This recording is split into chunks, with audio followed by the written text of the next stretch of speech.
Guys, सोना किसको पसंद नहीं है, स्पेशली सर्दियों में वो मीठी मीठी रजाई वाली नींद। स्लीप हमारी ह्यूमंस की सबसे स्ट्रॉन्गेस्ट नीड है और शायद नींद के बराबर हम अपने लाइफ में और किसी और चीज़ में टाइम नहीं लगाते हैं। अपने लाइफ का 25 से 30 साल हम लोग सिर्फ सोने में ही निकाल देते हैं, जिसकी कोई याददाश्त भी हमें नहीं रहती, बस कुछ छोटे मोटे बढ़िया बढ़िया जो सपने हम देखते हैं उसको छोड़ के। स्लीप हम लोग के लाइफ में, हम लोग के हेल्थ और फिटनेस में जितना कंट्रीब्यूट करती है उतना क्रेडिट उसको कभी मिलता नहीं है। इसीलिए इस वीडियो में मैं स्लीप को क्रेडिट देना चाहता हूँ और बहुत ही अंडररेटेड एक चीज़ है स्लीप।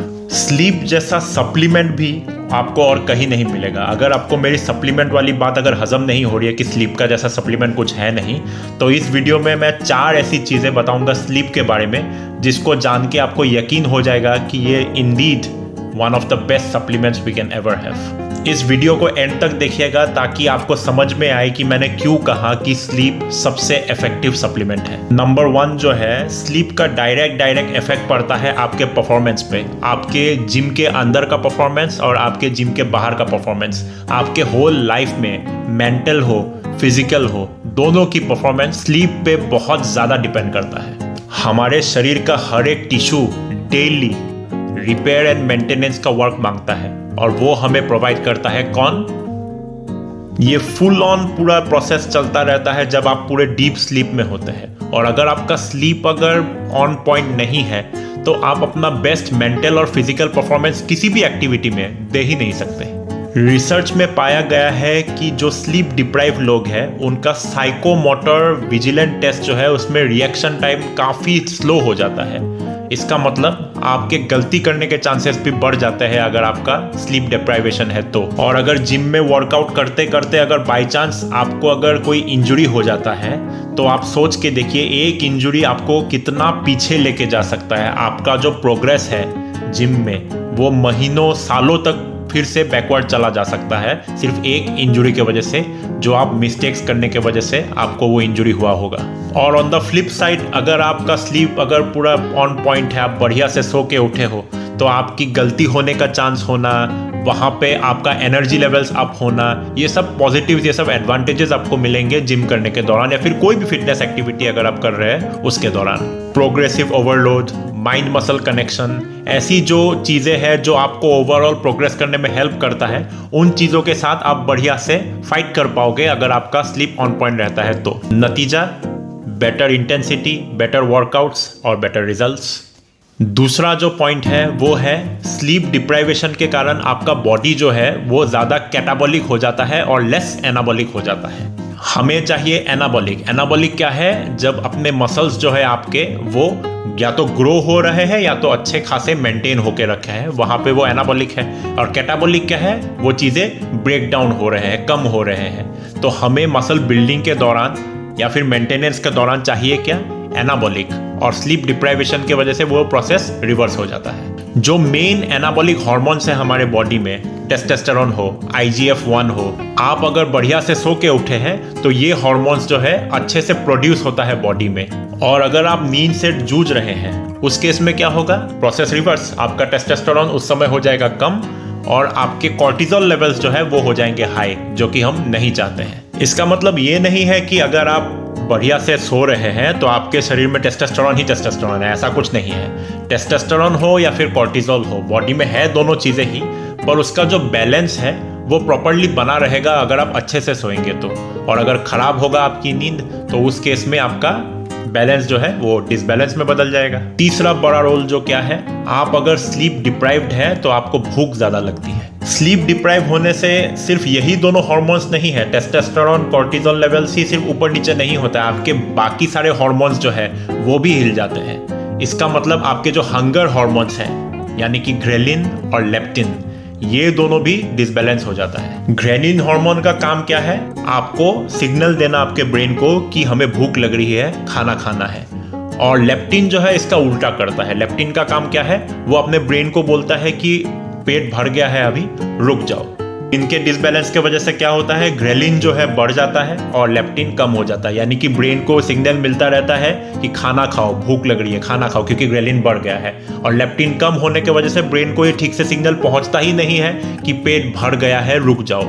यानी कि आप खाते ही जाएंगे। और ऐसे केसेस में होता क्या है, जो लोग अपना कैलोरी ट्रैक नहीं करते कि कितने कैलोरीज हम लोग खा रहे हैं, यानी कि 90% ऑफ द पीपल, उनका जो है ओबेसिटी होने का चांस ज़्यादा हो जाता है। यानी यही रीज़न है कि मॉडर्न सोसाइटी जो आज के टाइम पे है उसमें ज़्यादातर लोग स्लीप डिप्राइव होने के वजह से या फिर अपने कैलोरीज काउंट नहीं करने के वजह से ओवर ईटिंग कर जाते हैं और उनको पता भी नहीं चलता है कि वो ओबेसिटी की ओर अपना स्टेप्स बढ़ा रहे हैं। तो सेकेंड पॉइंट और थर्ड पॉइंट, ये दोनों पॉइंट्स आपको क्या समझा रही है कि स्लीप डिप्राइव अगर आप होंगे तो आपके हार्मोन्स पूरे हिल जाएंगे, चाहे वो ग्रेलिन हो, लेप्टिन हो, टेस्टोस्टेरोन हो, कॉर्टिजोल हो, इवन आपके इंसुलिन लेवल्स वो भी हिल सकते हैं। इसके वजह से कम सोने के वजह से आपकी इंसुलिन सेंसिटिविटी और न्यूट्रिशन पार्टीशनिंग ये भी कम हो जाती है। और चौथा सबसे ऑप्टिमल पॉइंट जो है वो ये है कि आप स्लीप से ज़्यादा फैट बर्न करते हो। थोड़ा बहुत ज़्यादा नहीं, सिग्निफिकेंटली ज़्यादा आप अपना फैट बर्न करते हो। एक स्टडी ने भी यही चीज़ बताया था। इस स्टडी में हुआ क्या था, 2 ग्रुप बना दिया गया, एक को 5.5 घंटा सोने दिया और दूसरे वाले ग्रुप को पूरा अपना नींद कंप्लीट करने दिया, यानी कि अराउंड 8 आवर्स उनको सोने दिया। और दोनों को फैट लॉस डाइट पे रखा हुआ था और दोनों का कैलोरी भी ट्रैक हो रहा था, यानी कि एक्सरसाइज डाइट उन दोनों टीम का सेम था। एक को बस पूरा नींद करने दे रहे थे और एक को 5.5 घंटे ही सोने दे रहे थे। और इसमें जाके निकला क्या कि जो 5.5 घंटे सो रहे थे उन्होंने 55% फैट लूज किया। आप ये सुन के आपको लग रहा होगा कि वाह फिर तो अच्छा है, लेकिन 55% फैट के साथ 60% मसल भी लूज किया। और मसल ऐसा चीज़ है जो हम कम से कम खोना चाहते हैं, या फिर ना खो या फिर गेन करें तो और ज़्यादा अच्छी बात है। लेकिन अगर 60% आप खो ही रहे हो तो क्या ये वर्थ इट है? सोच के देखिएगा। तो ये चारों पॉइंट सुन के आपको समझ में आ गया होगा कि स्लीप को मैंने वीडियो के शुरू में सप्लीमेंट क्यों कहा था। सप्लीमेंट नहीं है, ये आपकी नीड ही है, लेकिन ये इतना इंपॉर्टेंट चीज़ है कि लोग इसको निगलेक्ट कर देते हैं। लोग क्या करते हैं, सोचते हैं कि मैं थोड़ा सा कम सोऊंगा तो जो घंटे बच जाएंगे उसको मैं किसी और काम में यूटिलाइज कर पाऊंगा, इसलिए थोड़ा सा कम सो के अगर मैं काम निकाल सकता हूं तो क्यों ना कम सोया जाए। लेकिन ये उल्टा काम करता है। आप अगर कम सो रहे हैं और आपको लग रहा है कि आप अगर उस समय को कहीं और यूज़ कर पा रहे हैं, आप ये जान लीजिएगा कि आप ज़्यादा समय जग तो रहे हैं, लेकिन वहाँ पे जो काम कर रहे हैं वो ज़्यादा एफिशिएंट और इफेक्टिव नहीं रहेगा। आप ठीक से अपना नींद कंप्लीट करके बाकी टाइम पे जितना इफेक्टिवली काम कर पाएंगे वो चीज़ स्लीप डिप्राइवेशन के साथ नहीं हो सकता है। तो आपके दिमाग में अभी चल रहा होगा कि एक्चुअली एक आदमी को फिर मुझे कितना स्लीप चाहिए, कितना मुझे एक्चुअली सोना चाहिए। तो जनरली 7 से 9 घंटे के अंदर ये वेरी करता है। बेस्ट रहेगा कि आप रात को एक फिक्स टाइम पे सोना शुरू कीजिए। सुबह फिक्स टाइम पे उठने की बात नहीं कर रहा, रात को एक फिक्स टाइम पे सोना शुरू कीजिए। अलार्म लगा के सोइए अगर रात को सोने के लिए अगर आप भूल जाते हैं एक ही टाइम पे। और सुबह फिर देखिए कि किस समय आप खुद ही खुद उठते हैं। डेली जिस समय आप खुद ही खुद आपका नींद खुलता है उस पर ध्यान दीजिएगा। आलस के मारे फिर से बेड में सो गए उसको काउंट मत कीजिएगा। आप रात को एक अलार्म लगाइएगा और सुबह आप कितने बजे आपकी पहली बार आंख खुली उसको आप चेक कीजिएगा। और ये चीज़ 1 सप्ताह प्रैक्टिस कीजिएगा, आपको एक रफ आइडिया मिल जाएगा कि 7 से 9 घंटे के अंदर एग्जैक्टली आपको कितने घंटे सोने की ज़रूरत है।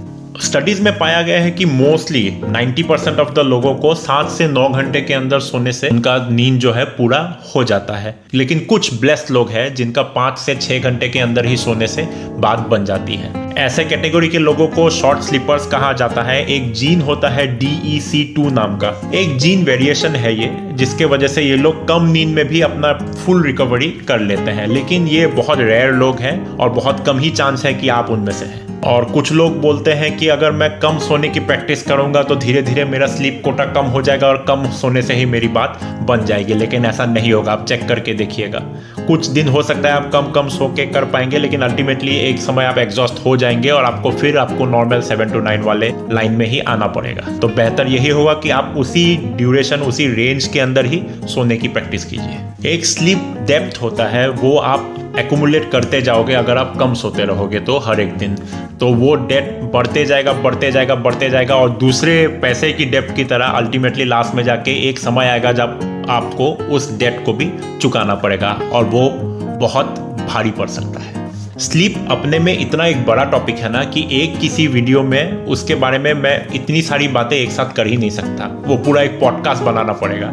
आप एंड्रयू ह्यूबरमैन का अगर पॉडकास्ट देखते हैं तो उसमें आपने देखा होगा कि एक स्लीप के टॉपिक के ऊपर ही उन्होंने 1 महीने तक पॉडकास्ट किया है। इतने सारी चीज़ें हैं, जैसे स्लीप साइकिल्स है, रेम साइकिल है, एनआरईएम साइकिल्स है, डीप स्लीप साइकिल होता है। स्लीप का इफेक्ट भी होता है, आपके इम्यूनिटी पे इफेक्ट करता है, आपके एजिंग पे इफेक्ट करता है। किसी और वीडियो में इनके बारे में भी बात करेंगे। फिलहाल ये वीडियो अगर इसमें सब कुछ बोलने लग गया तो बहुत लंबा हो जाएगा, ऑलरेडी काफ़ी टाइम हो गया है। तो स्लीप के बारे में जिसको ज़्यादा ये सब चीज़ों के बारे में नॉलेज नहीं है, उनको आप ये वीडियो शेयर कर सकते हैं और इस चैनल को सब्सक्राइब कर सकते हैं, जहां मैं फिटनेस और ट्रैवल के बारे में कंटेंट शेयर करता रहता हूं आपके साथ। मिलता हूं आपसे अगले वीडियो में।